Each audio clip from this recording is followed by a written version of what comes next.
Hi ನಮಸ್ತೆ, ನಾನು ನಿಮ್ಮ ನಂದಿನಿ ಗೌಡ ಮಲ್ನಾಡ್. ಹಾಗೆಯೇ ಮದುವೆ ಮನೇಲಿ ಗೋಪೂಜೆನ ಯಾವ ರೀತಿ ಮಾಡ್ತಾರೆ ಅಂತ ನೋಡೋಣ ಅಂತ ಬನ್ನಿ. ಇಲ್ಲಿ ಎನ್ ಆರ್ ಪುರ ಸೈಡು ಗೋಪೂಜೆ ತುಂಬಾ ವಿಶೇಷವಾದದ್ದು. ಮೊದಲಿಗೆ ಕೈಯಲ್ಲಿ ಗೋಪೂಜೆನ ಮಾಡಿಸ್ಬಿಟ್ಟೆ ನೆಕ್ಸ್ಟ್ ಅರಿಶಿನ ಶಾಸ್ತ್ರನ ಮಾಡಿಸೋದು.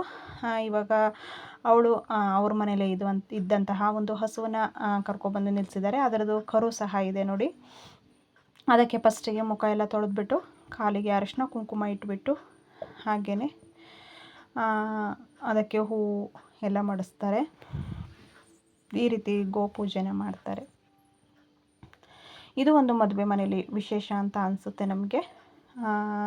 ನಮ್ಮ ಸೈಡು ಈ ರೀತಿ ಗೋಪೂಜೆ ಇಲ್ಲ, ಈ ಕಡೆ ಗೋಪೂಜೆಯನ್ನು ಮಾಡಿಸ್ತಾರೆ. ತುಂಬಾ ಶಾಸ್ತ್ರಗಳಿದೆ. ಯಾವುದೇ ರೀತಿಯ ಶಾಸ್ತ್ರಗಳನ್ನು ಇವರು ನಿಲ್ಲಿಸೋದಿಲ್ಲ. ಎಲ್ಲ ಶಾಸ್ತ್ರಗಳನ್ನು ತುಂಬ ಅಚ್ಚುಕಟ್ಟಾಗಿ ಮಾಡ್ತಾರೆ. ನಾವು ಎಲ್ಲ ಸಹ ಪೂಜೆಗೆ ರೆಡಿಯಾಗಿ ನಿಂತಿದ್ವಿ. ಈ ಗೋಪೂಜೆ ಮುಗಿದ್ಮೇಲೆ ನೆಕ್ಸ್ಟ್ ಗೌರಿ ತೆಗೆಯ ಶಾಸ್ತ್ರನ ಮಾಡ್ತಾರೆ. ಇದು ಫಸ್ಟು ಪೂಜೆನ ಮುಗಿಸಿಕೊಳ್ತಾರೆ ನೋಡಿ. ಆ ಹಸು ಅಷ್ಟು ಜನ ಅಲ್ಲಿದ್ದರು, ಲೈಟ್ ಇದ್ದರು, ಸುಮ್ಮನೆ ನಿಂತ್ಕೊಂಡಿದೆ ನೋಡಿ ಯಾವ ರೀತಿ ಪೂಜೆ ಮಾಡ್ತಾರೆ ಅಂತ ಹೇಳಿಬಿಟ್ಟು.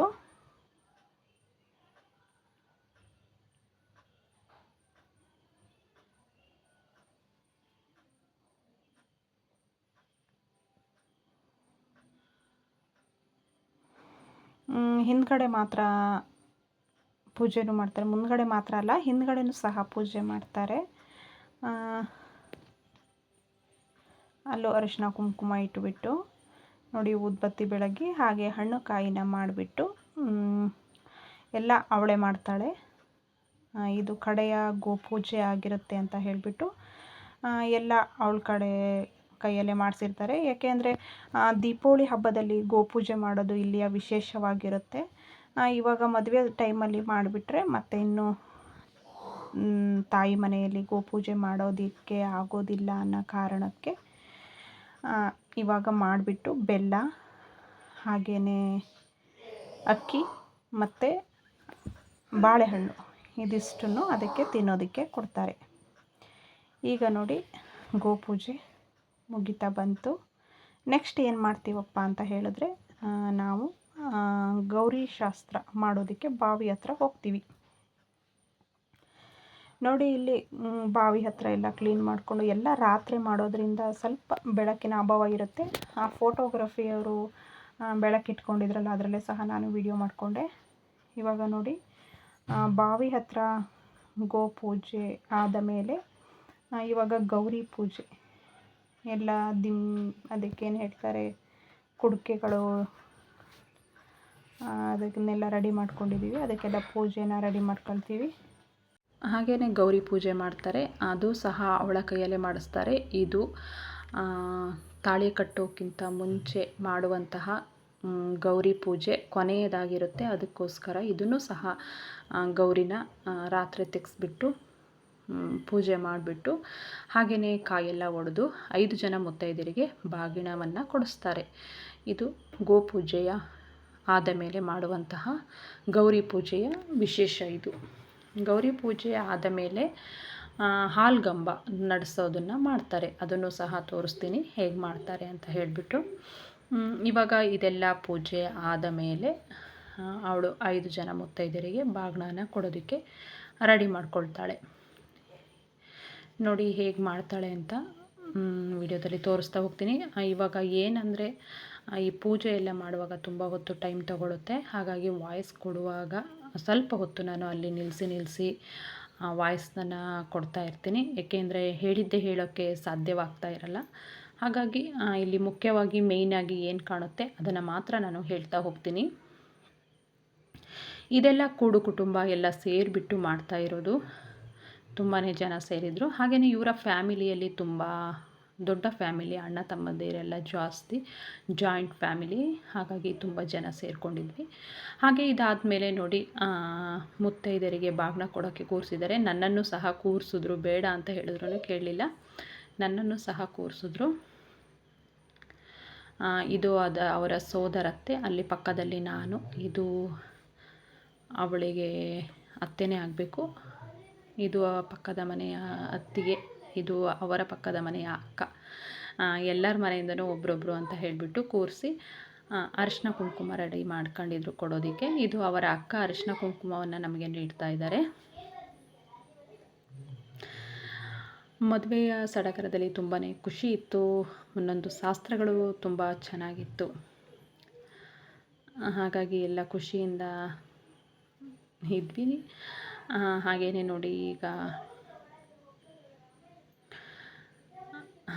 ಅದೇ ಹೇಳ್ತಾಯಿದ್ರು, ಎಲ್ಲರೂ ಒಂದೊಂದು ಖರ್ಚು ಬಂದುಬಿಟ್ಟಿದ್ದೀರಲ್ಲ ಅಂತ ಹೇಳಿಬಿಟ್ಟು.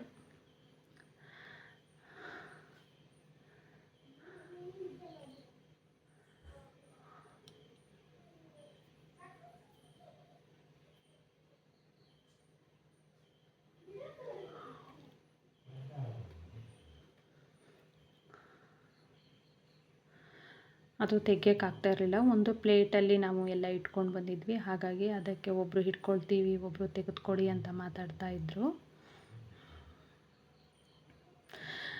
ನಮಗೆ ಏನಪ್ಪ ಅಂತ ಹೇಳಿದ್ರೆ, ಅಲ್ಲಿ ಲೈಟ್ ವ್ಯವಸ್ಥೆ ಅಷ್ಟು ಇರಲಿಲ್ಲ. ಫೋಟೋಗ್ರಫಿ ಇದ್ದಿದ್ದರಿಂದ ಅವರ ಬೆಳಕಿನ ಸಹಾಯ ತುಂಬ ಹೆಲ್ಪ್ ಆಯಿತು ನಮಗೆ.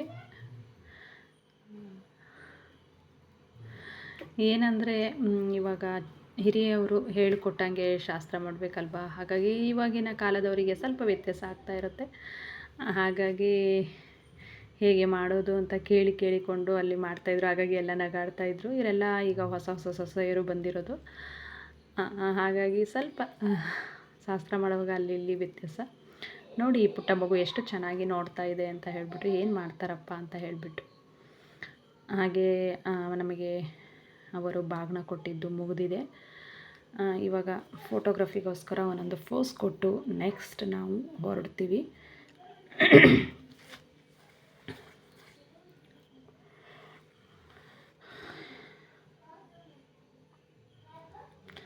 ಅದು ಫೋಟೋಗ್ರಫಿಯರು ಗೊತ್ತಿದೆಯಲ್ಲ, ಎಲ್ಲರದ್ದು ಒಂದು ವಿಡಿಯೋ ಇರಲಿ ಅಂತ ತೆಗಿತಾಯಿದ್ರು. ಹಾಗೆ ಒಂದು ಫೋಟೋ ಇರಲಿ ಅಂತ ತೆಕ್ಕೊಂಡ್ರು. ಹಾಗೆಯೇ ಇವಾಗ ಅಲ್ಲಿ ಪೂಜಿದಂತಹ ಒಂದೊಂದು ಏನು ಮಡಕೆ, ಅದು ಗೌರಿ ನೀರನ್ನು, ಗೌರಿನ ಗಂಗೆಯಾಗಿ ತುಂಬಿಕೊಂಡಿರ್ತಾರೆ. ಅದನ್ನು ನಾವು ಫಸ್ಟು ಹುಡುಗಿಗೆ ಹೊರಿಸ್ತಾರೆ. ಹಾಗೆ ಎಲ್ಲರಿಗೂ ಒಂದೊಂದನ್ನು ಹೊರಿಸ್ತಾ ಹೋಗ್ತಾರೆ. ಅದನ್ನು ಪೂರ್ತಿಯಾಗಿ ಮನೆಗೆ ತಗೊಂಡು ಹೋಗಬೇಕು. ಹಾಗಾಗಿ ಎಲ್ಲರೂ ಅದನ್ನು ಒಂದೊಂದನ್ನು ಹೊತ್ಕೊಂಡು ಹೋಗ್ತೀವಿ. ನೋಡಿ ಇವಾಗ ಹೇಗೆ. ಹಾಗೆಯೇ ಒಂದೊಂದು ಇವಾಗ ಹೊತ್ಕೊಂಡು ನಾವೆಲ್ಲ ಮನೆಗೆ ಹೋಗ್ತೀವಿ.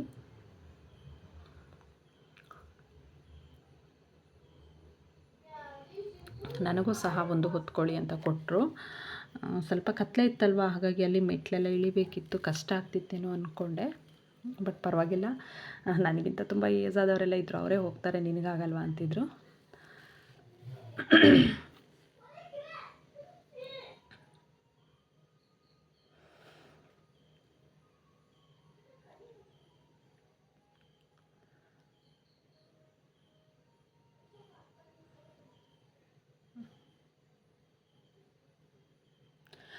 ಆರು ಜನ ನಾವು ನಿಂತಿದ್ದೀವಿ ನೋಡಿ. ಅದರಲ್ಲಿ ಒಂದು ಕಳಸ, ಇನ್ನೆಲ್ಲ ಗಂಗೆ ನೀರನ್ನು ತಗೊಂಡು ಹೋಗೋದಕ್ಕೆ ನಾವು ರೆಡಿ ಮಾಡ್ಕೊಂಡಿದ್ದೀವಿ. ಫೋಟೋದವರು ಹಾಗೆ ಫೋಟೋವನ್ನು ತೆಕ್ಕೊಳ್ತಾ ಇದ್ದಾರೆ. ಈ ವಿಡಿಯೋನೆಲ್ಲ ನನ್ನ ಮಗಳು ಮಾಡಿದ್ದು. ಹಾಗಾಗಿ ಎಲ್ಲಾದರೂ ವ್ಯತ್ಯಾಸ ಆಗಿದ್ದರೆ ದಯವಿಟ್ಟು ಕ್ಷಮಿಸಿ. ಹಾಗೆ ಈ ವಿಡಿಯೋನ ಪೂರ್ತಿಯಾಗಿ ನೋಡೋದನ್ನು ಮರಿಬೇಡಿ, ಲೈಕ್ ಮಾಡೋದನ್ನು ಮರಿಬೇಡಿ, ಸಪೋರ್ಟ್ ಮಾಡೋದನ್ನು ಮರಿಬೇಡಿ. ಹಾಗೆ ಸಬ್ಸ್ಕ್ರೈಬರ್ ಮಾಡ್ಕೊಳ್ಳಿ. ಯಾರು ಸಬ್ಸ್ಕ್ರೈಬರ್ ಮಾಡ್ಕೊಂಡಿಲ್ಲ ಅವರು ದಯವಿಟ್ಟು ಈ ವಿಡಿಯೋಗೆ ಸಬ್ಸ್ಕ್ರೈಬರ್ ಮಾಡ್ಕೊಳ್ಳಿ. ಹಾಗೆ ವಿಡಿಯೋನ ಪೂರ್ತಿಯಾಗಿ ನೋಡಿ. ಸ್ವಲ್ಪ ಕೋಲ್ಡ್ ಆಗಿತ್ತು, ಹಾಗಾಗಿ ಗಂಟಲು ಕಟ್ತಾ ಇದೆ. ಹಾಗಾಗಿ ನನ್ನ ವಾಯ್ಸಲ್ಲಿ ಏನಾದರೂ ವ್ಯತ್ಯಾಸ ಇದ್ದರೆ ದಯವಿಟ್ಟು ಕ್ಷಮಿಸಿ. ಹಾಗೆ ನನ್ನ ಯೂಟ್ಯೂಬ್ ಚಾನಲ್ನ ಯಾರ್ಯಾರು ನೋಡ್ತಿದ್ದೀರಾ ಲೈಕ್ ಮಾಡಿ, ಸಪೋರ್ಟ್ ಮಾಡಿ, ಸಬ್ಸ್ಕ್ರೈಬರ್ ಆಗೋದನ್ನು ಮರಿಬೇಡಿ. ಇವಾಗ ನಾವು ಮನೆ ಹತ್ರ ಹೊರಟ್ವಿ. ಅದು ಎನ್ನರ್ಪುರ ಸೈಡು ಗೊತ್ತಿರಬೇಕು ನಿಮಗೆ. ತುಂಬಾ ಅಡಿಕೆ ತೋಟ, ಎಲ್ಲಿ ನೋಡಿದ್ರೂ ಅಡಿಕೆ ತೋಟ ತುಂಬಾ ಚೆನ್ನಾಗಿ ಕಾಣ್ತಾ ಇತ್ತು.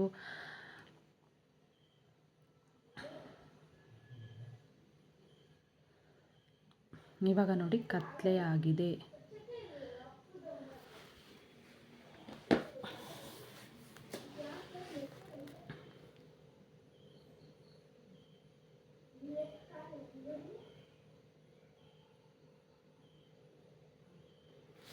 ಅಂದರೆ ನಾನು ಇದನ್ನು ಫುಲ್ಲು ಸ್ವಲ್ಪ ಕಟ್ ಮಾಡಿ ಹಾಕೋಣ ಅಂದ್ಕೊಂಡೆ, ಬಟ್ ಯಾವ ರೀತಿ ಬರ್ತೀವಿ, ಹೇಗೆ ಎಲ್ಲಿ ಹೋಗ್ತೀವಿ ಅನ್ನೋದು ನಿಮಗೆಲ್ಲ ಗೊತ್ತಾಗಲಿ ಅನ್ನೋ ಕಾರಣಕ್ಕೋಸ್ಕರ ನಾನು ವೀಡಿಯೋನ ಪೂರ್ತಿಯಾಗಿ ಹಾಕಿದೆ. ಒಂದು ಮದುವೆ ಅಂದರೆ ಹೇಗಿರುತ್ತೆ, ಮದುವೆ ಅಂದ ತಕ್ಷಣ ಬರೀ ತಾಳಿ ಕಟ್ಟೋದು ಅಂತ ಅಂದ್ಕೊಂಡಿರ್ತಾರೆ. ಬಟ್ ಮದುವೆ ಅಂದಮೇಲೆ ಎಷ್ಟು ಶಾಸ್ತ್ರ ಇರುತ್ತೆ, ಯಾವ ರೀತಿ ಇರುತ್ತೆ, ಏನೇನು ಇರುತ್ತೆ ಅಂತ ತಿಳ್ಕೊಬೇಕು ಅನ್ನೋ ಕಾರಣಕ್ಕೋಸ್ಕರ ನಾನು ವೀಡಿಯೋನ ಪೂರ್ತಿಯಾಗಿ ಹಾಕ್ತಾಯಿದ್ದೀನಿ. ಹಾಗೆ ಇವಾಗ ನಾವು ಮನೆ ಹತ್ರ ಹೋದ್ವಿ.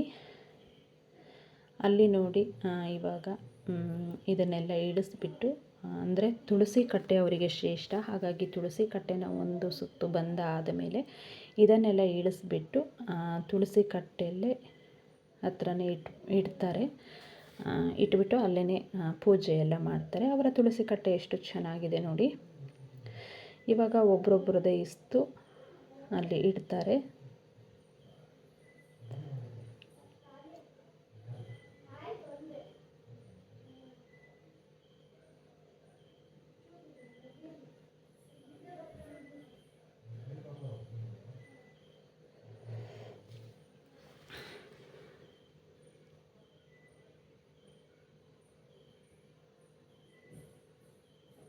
ನೋಡಿ ಎಲ್ಲ ತೆಗೆದು ಅಲ್ಲಿ ಇಟ್ಬಿಟ್ಟು ನೆಕ್ಸ್ಟು ಹಾಲುಗಂಬ ಪೂಜೆ ಮಾಡೋದು ಹೇಗೆ ಅಂತ ತೋರಿಸ್ತೀನಿ. ಅದು ಸ್ವಲ್ಪ ಕತ್ಲೆ ಆಗಿತ್ತಲ್ವ, ಹಾಗಾಗಿ ಅಷ್ಟು ಕ್ಲಿಯರಾಗಿ ಬಂದಿಲ್ಲ. ನೋಡಿ, ಇದು ಹಾಲುಗಂಬ ಪೂಜೆ ಮಾಡೋದು. ಒಂದು ಹತ್ತಿ ಮರದ ಕೊಂಬೆನ ತಂದು ಅಲ್ಲಿ ಇಟ್ಟಿರ್ತಾರೆ. ಮೊದಲೇ ಚಪ್ರ ಹಾಕಿರ್ತಾರೆ, ಅಲ್ಲಿ ಹತ್ತಿ ಮರದ ಕೊಂಬೆನ ಇಟ್ಟಿರ್ತಾರೆ. ಅದಕ್ಕೆ ಅರಿಶಿನ ಕುಂಕುಮ ಇಟ್ಟು, ಬಾಳೆಹಣ್ಣು ಇಟ್ಟು, ಹಾಗೆಯೇ ಗುಂಡಿಗೆ ಸ್ವಲ್ಪ ಹಾಲನ್ನು ಬಿಟ್ಬಿಟ್ಟು ಆ ಗುಂಡಿಯಲ್ಲಿ ಅದನ್ನು ನೆಟ್ಟು ಆಮೇಲೆ ಹಣ್ಣು ಕಾಯಿ ಮಾಡ್ತಾರೆ. ಇದು ಹತ್ತಿ ಮರದ ಪೂಜೆ. ಈ ರೀತಿಯಾಗಿ ಪೂಜೆನ ಮಾಡ್ತಾರೆ. ಅದು ಹುಡುಗಿ ಕೈಯಲ್ಲೇ ಮಾಡಿಸ್ತಾರೆ. ಹಾಗೆ ಅವರು ವಾಪಸ್ ಹೋಗುವಾಗ ಇದನ್ನು ನಟ್ಟಿದ್ದನ್ನು ಗಂಡ ಹೆಂಡತಿ ಇಬ್ಬರು ಜೊತೆಯಾಗಿ ಇದನ್ನು ವಾಪಸ್ಸು ಅವ್ರ ಹತ್ರನೇ ಕೀಳಿಸ್ತಾರೆ.